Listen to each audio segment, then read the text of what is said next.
오늘 어디가 안 좋으세요?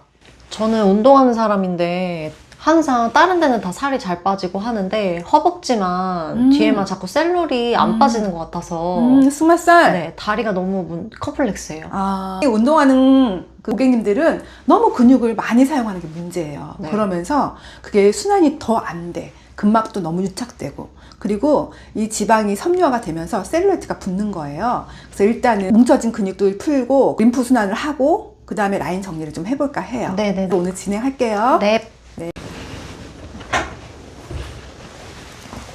여기가 저희 1대1 룸이에요. 네. 조용하게 프라이빗하게 받는 거를 제가 좀 지향을 하는 편이어서 오늘 편안하게 릴렉스하게 받으세요. 네, 감사합니다. 네.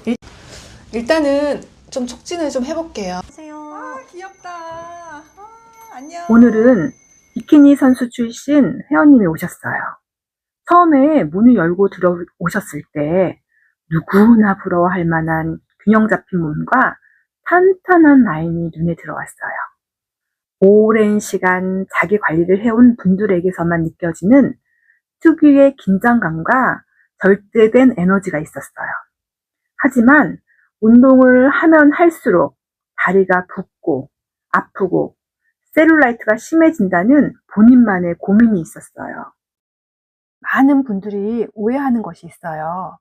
운동을 많이 하면 무조건 건강하고 통증도 없고 순환도 완벽할 것이라고 생각하죠. 그런데 실제 현장에서는 정반대의 경우가 많아요. 특히 비키니 선수처럼 하체 위주의 고강도 운동을 반복하는 경우 근육은 발달하지만 림프와 혈액순환은 오히려 정체되는 경우가 많더라고요. 회원님의 다리를 만졌을 때 가장 먼저 느껴진 것은 겉은 단단하지만 속은 막혀 있는 상태였어요. 근육은 긴장되어 있었고 근막은 서로 들러붙어 있었으며 림프 흐름은 느려져 있었어요. 특히 허벅지 바깥쪽과 뒤쪽 라인은 차갑고 단단해서 누르자 아프다고 말씀하시더라고요. 발끝은 뭐 말할 것도 없이 순환이 되지 않아 차디 찼어요. 이런 상태가 지속되면 몇 가지 변화가 나타나요. 첫 번째는 근육은 계속 사용되지만 회복이 되지 않아서 피로가 누적돼요.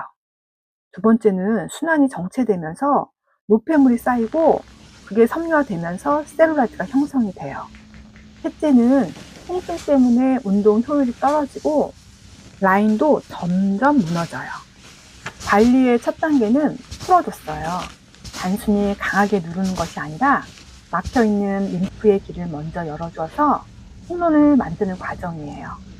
발목에서 시작해서 종아리, 무릎 뒤, 허벅지, 그리고 서해부까지 순서대로 흐름을 연결했어요. 처음에는 아프다고 하시던데 점차 조직이 부드러워지면서 다리가 한결 부드러워지기 시작했어요. 두 번째 단계는 근막을 이완시켰어요. 오랜 시간 긴장되어 있던 근육과 근막을 하나씩 분리하듯 풀어주자 단단하게 뭉쳐있던 조직이 서서히 부드러워졌어요. 이 과정에서 회원님이 이런 말씀 하시더라고요. 다리가 숨쉬는 느낌이에요. 이 표현은 매우 정확해요.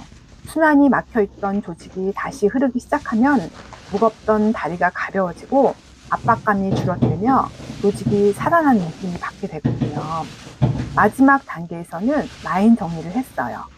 단순히 붓기를 빼는 것이 아니라 흐름이 살아난 상태에서 근육의 방향에 맞춰 라인을 정리해 주었어요. 이 과정에서 다리의 부피를 줄이는 것뿐만 아니라 실제로 더 길고 정돈된 라인을 만드는데 중요한 역할을 해요. 이렇게 관리를 해드리니 회원님이 다리가 엄청 가벼워졌대요. 몸은 사용하는 것만으로 완성되지 않아요. 사용하는 만큼 반드시 회복과 순환이 이루어져야 돼요. 비키니 선수처럼 철저히 관리하는 후에도 막혀요. 중요한 것은 더 강하게 사용하는 게 아니라 흐르게 만드는 거예요. 몸이 흐르기 시작하면 통증도 줄고 라인은 살아나고 다시 본래 균형을 되찾아요. 어떠셨어요? 너무 귀여워요. 다리가 엄청 가벼워진 것 같아요.